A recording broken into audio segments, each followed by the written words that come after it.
Ok. Fermez les yeux, écoutez la photo. C'est un joli paysage de campagne, les teintes sont chaudes et partent presque un peu vers le sépia. Sur le haut de la photo, un ciel blanc, voilé. Sur l'autre moitié, une vaste étendue d'herbe bordée à gauche et au fond par des arbres et sapins qui se détachent sur la ligne d'horizon.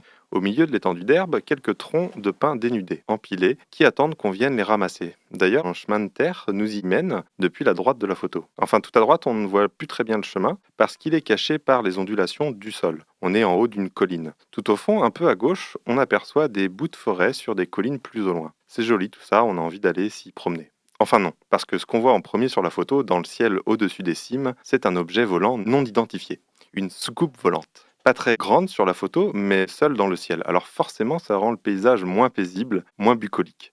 Cette photo a été prise en Suisse par Billy Meyer le 8 mars 1975 dans la campagne du hameau de Schmidrüti qui se trouve à une vingtaine de kilomètres à l'est de Zurich. Billy est connu dans le monde de l'ufologie pour ses nombreux clichés d'ovnis. Sinon, ces clichés restent inconnus du grand public. Enfin, pas vraiment pour celui-ci. Ok, refermez les yeux, écoutez à nouveau la photo. C'est un portrait. Au premier plan, une femme assise dans une chaise de bureau. Les coudes posés sur le bureau et sa tête repose dans les paumes de sa main.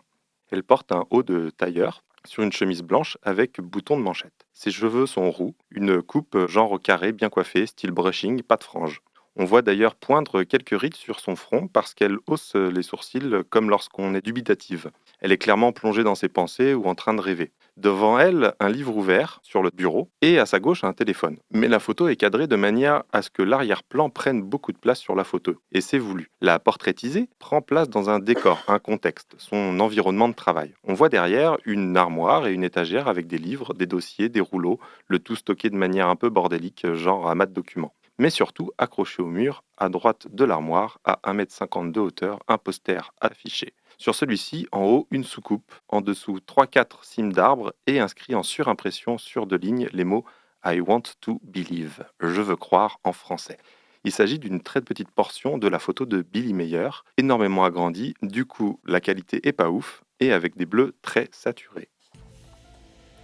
Pour les fans de la série télé, vous aurez probablement reconnu Dana Scully, personnage d'X-Files, interprété par Gillian Anderson, se trouvant dans le bureau de son partenaire Fox Mulder, interprété par David Duchovny. Durant la saison 1, le poster n'est pas sur ce mur.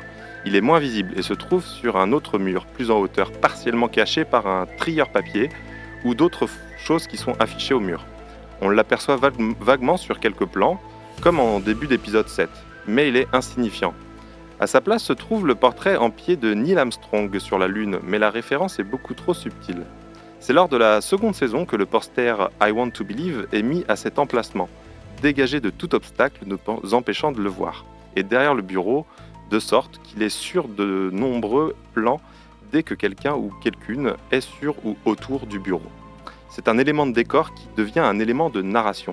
Ici, c'est une photo de plateau prise lors du tournage de l'épisode 20 de la saison 3.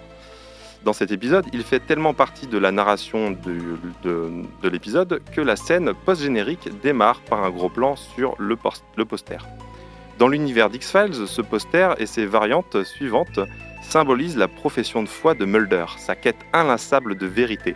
Enfin, peut-être plus de justice ou d'apaisement. En effet, au début de son adolescence, il est traumatisé par le kidnapping de sa petite sœur, sous ses yeux, seul, par les aliens. Convaincu par son souvenir, pour Mulder, ils sont parmi nous.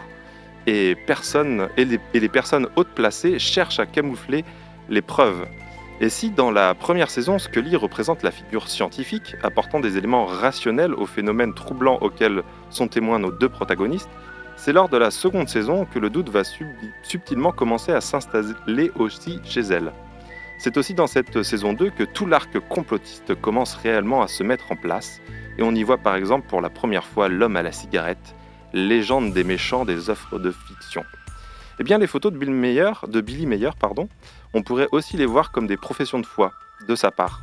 A minima, elles servent sa propre narration, puisqu'en effet il affirme avoir été contacté à l'époque par les aliens. Son récit fait de lui, pour les ufologues, un des rares vrais témoignages solides de l'existence des extraterrestres.